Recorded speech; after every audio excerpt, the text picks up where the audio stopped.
Hello, everyone. I'm Susan, and at 33 years old, I found myself grappling with significant personal challenges in the realm of love. After the disappointing end of my first marriage, I made a promise to protect my emotional well-being and steer clear of toxic relationships. Embracing a journey of self-healing and personal growth, I was determined to create a fulfilling partnership that would nourish my spirit. When I met my second husband, he seemed like the perfect match I had always envisioned. We shared a deep connection, and I truly believe we were meant to be together.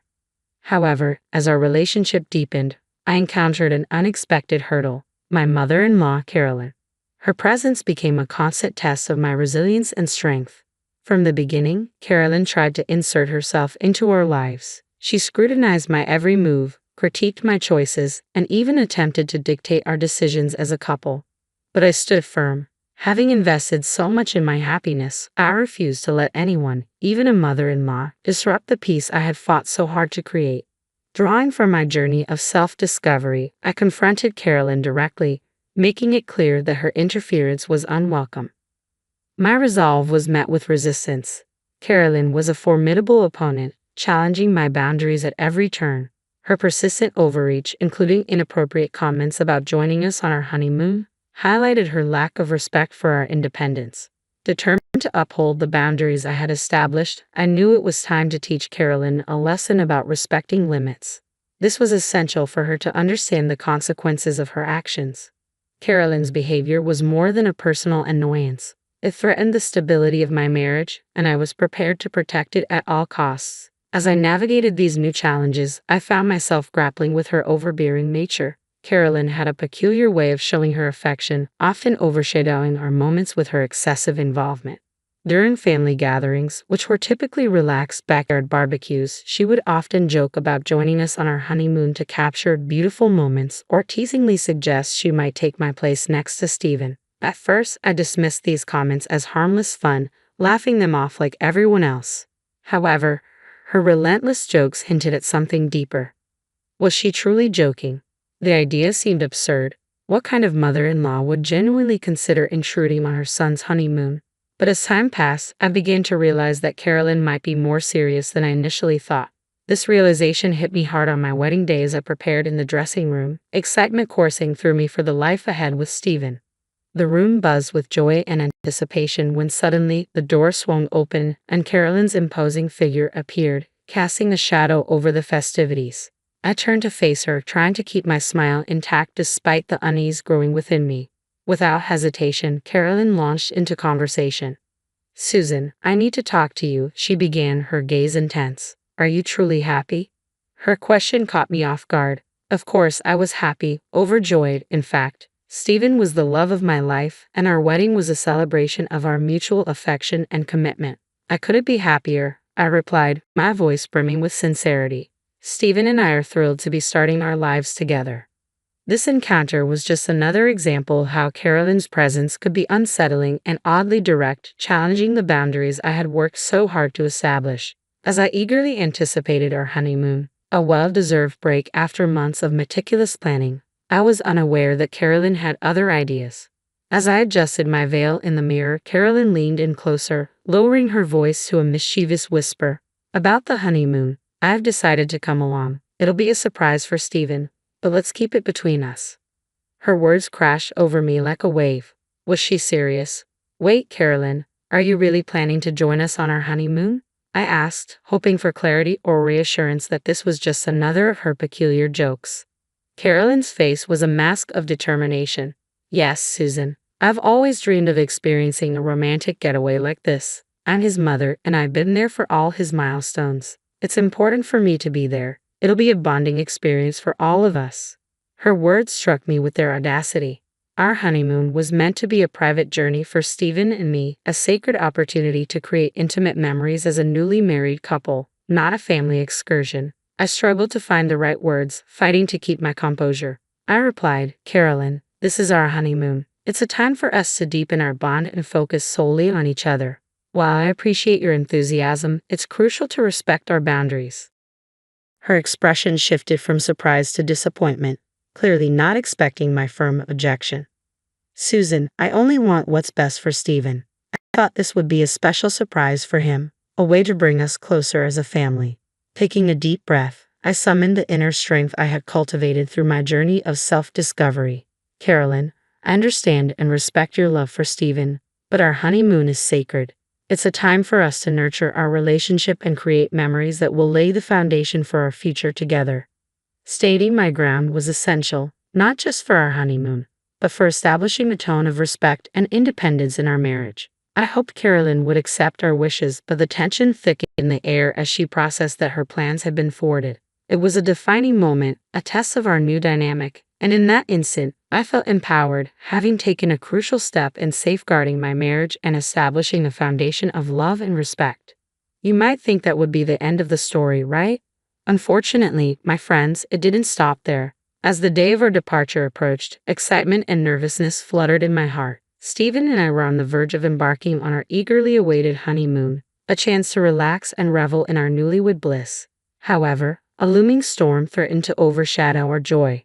It was the morning we were set to leave when Carolyn's name appeared on my phone. Taking a deep breath, I answered, bracing myself for whatever she might say. Hello, Carolyn.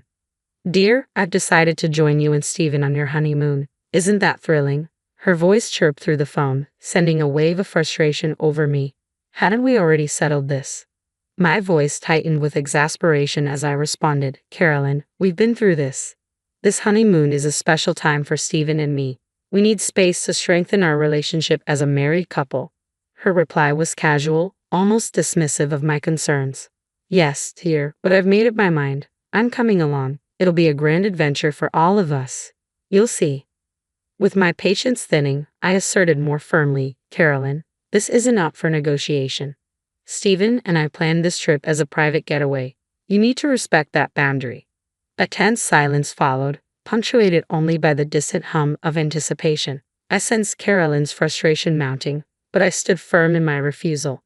Don't be so dramatic, Susan. Now tell me, you two are going to Switzerland, right?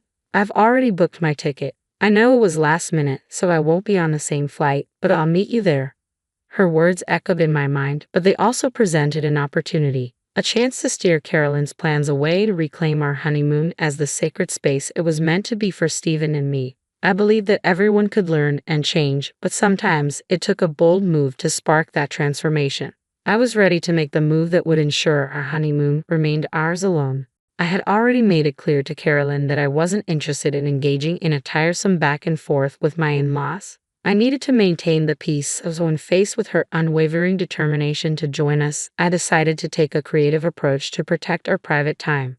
Keeping my cool and masking my frustration, I responded with a quick bit of thinking. Actually, Carolyn, there seems to be a misunderstanding. We're headed to New Zealand, not Switzerland. Her reaction was immediate, a gasp escaping her as she processed the sudden twist. Oh my, I must have misunderstood. Yes, I'll need to change my flight right away. Thank you for letting me know, Susan. Absolutely. Change that flight to Auckland, New Zealand, I replied, adding a subtle nudge. And yes, last-minute changes can be pricey, but I know you'd do anything for Stephen. Little did she know, Stephen and I were actually bound for Switzerland. I felt no remorse for the deception. It was a necessary act to preserve our much-needed privacy. Carolyn hurried off to adjust her travel plans, and as I ended the call, a slight smile spread across my face. For now, our honeymoon was safe from any unwanted interference. With each passing minute, my sense of relief grew.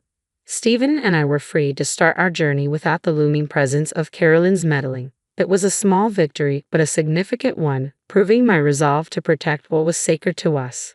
As our plane descended into Switzerland, the excitement between us was palpable. The breathtaking landscapes, historic architecture, and vibrant culture awaited us. Stepping off the plane, Stephen exclaimed in awe, Susan, look at this view. Can you believe we're actually in Switzerland? It's even more beautiful than I imagined. I know, Stephen. It feels like we've stepped right into a fairy tale. I can't wait to explore everything, I replied, equally enchanted by the setting. We arrived at our charming hotel in the heart of Geneva, immediately taken by its elegant decor and cozy ambience. The city buzzed with history, art, and music, and we were eager to dive into this cultural feast. This hotel is incredible, Susan. Great choice, Stephen remarked, appreciating the atmosphere that promised to make our honeymoon memorable. Indeed, we're here to immerse ourselves in the beauty of Geneva, celebrating our new life together in a place as magical as our dreams. I'm really glad you like it, babe. I wanted our stay to be perfect, I responded, thrilled by Stephen's appreciation. As soon as we arrived, our excitement overcame our weariness. Hand in hand, we walked through the enchanting streets of Geneva, soaking in the grandeur of the Palais des Nations and savoring delicious confections from the charming local cafes. Stephen, can you believe the beauty of this place? The Alps are breathtaking, I exclaimed, my heart full of joy. I'm blown away, Susan. This is a dream come true. Thank you for planning such an amazing honeymoon, Stephen exclaimed, his eyes shining with happiness.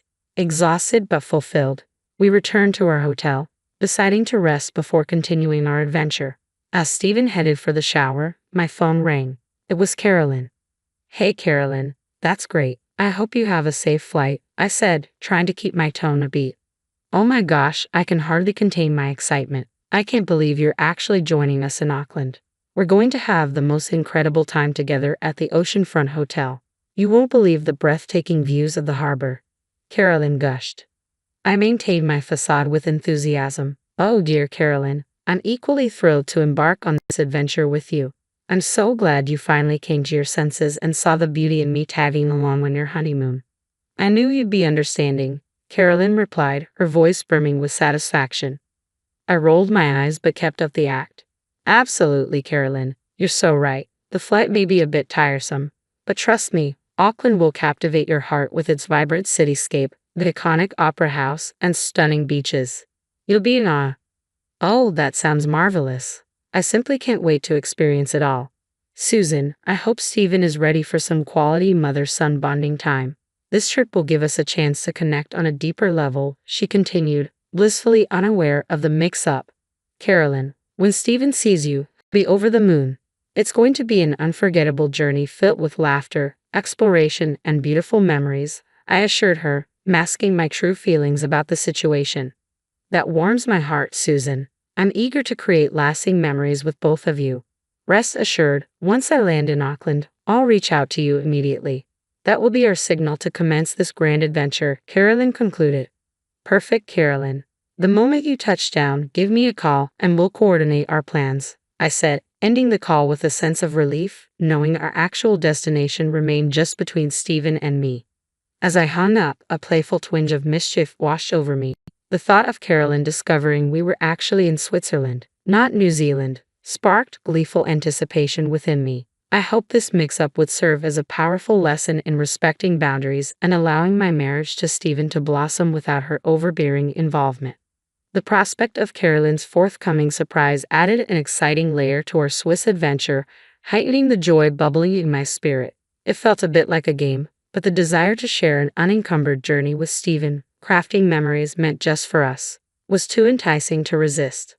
However, as I hung up, a mix of relief and anxiety began to settle in. Stephen emerged from the shower, noticing my distracted state. What's going on? He asked, sensing the shift in my mood. My initial delight faded, replaced by a twinge of guilt about the entire escapade. I hadn't fully considered how Stephen might feel about the deceptive tactic I employed against his mother. The last thing I wanted was to sow seeds of deceit at the start of our new life together. Taking a deep breath, I decided it was time to come clean. Stephen, I have to confess something, I began, the words heavy on my tongue. Is everything okay? He asked, concern etching his brow. Not exactly, I admitted. You know how Carolyn always joked about tagging along on our honeymoon? Well, she was serious. She intended to join us. His expression shifted from worry to disbelief. What the hell? I told her that was out of the question because this time is meant for just us.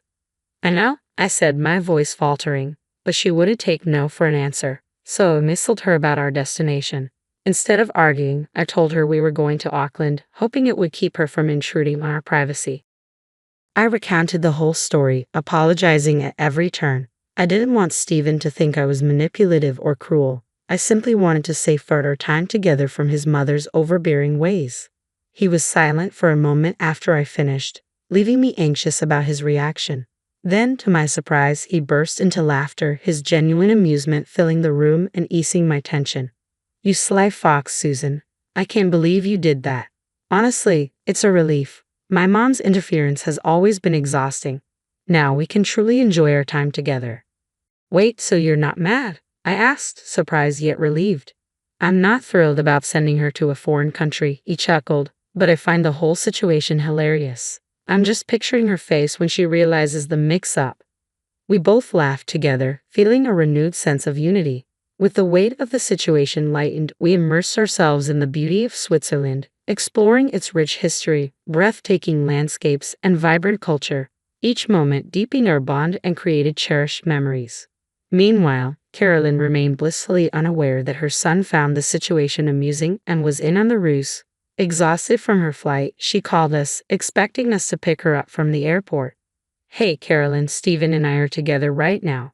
There's something you need to know. We're not in New Zealand. We're actually in Switzerland, I said, putting the phone on speaker. But you said Auckland, the oceanfront hotel. Carolyn stammered, confusion evident in her voice. Yeah, that was all a trick, Carolyn. Sorry about that, but you really needed to learn, I explained firmly. A trick for what?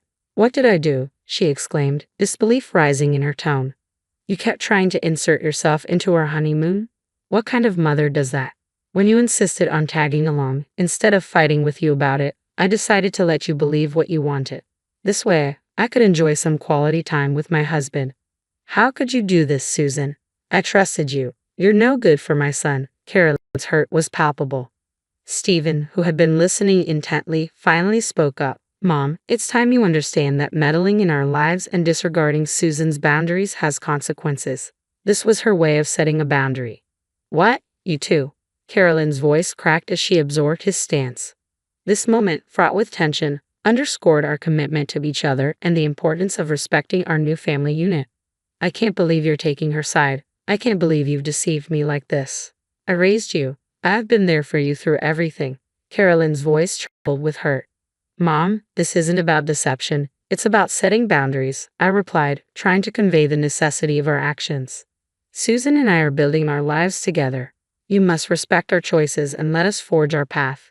We love you, but maintaining healthy boundaries is key. Her voice echoed through the phone, loud enough to attract attention nearby. You've humiliated me. I can't believe my son would turn against me like this. Carolyn, please try to see where we're coming from, I urged, my tone steady yet empathetic. This wasn't done to embarrass you. We need to make it clear that we require our own space and independence. It's time for you to let us build our lives and respect the boundaries we've established.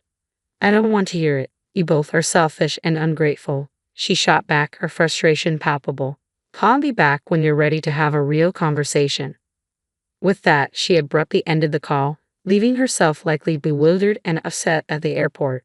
While I might have felt guilty, instead, I felt relieved. Standing up for our marriage's boundaries was necessary, even if uncomfortable. Wanting privacy on our honeymoon wasn't unreasonable. It was unusual for a mother to insist on tagging along. Stephen, are you all right with how things turned out? I asked, concerned about his feelings. Yes, Susan, don't worry about Mom. She's embarrassed and frustrated, but maybe this will finally show her that her behavior isn't okay. She needs to respect our boundaries, whether she likes it or not, he reassured me, his tone resolute yet caring. As we continued our honeymoon in Switzerland, enjoying the stunning vistas and cultural delights, the issue with Carolyn receded into the background. We decided she would contact us when she was ready to reconcile, and perhaps she would make something of her unplanned trip to New Zealand. Regardless, I felt confident she'd think twice before trying to interfere with our plans in the future.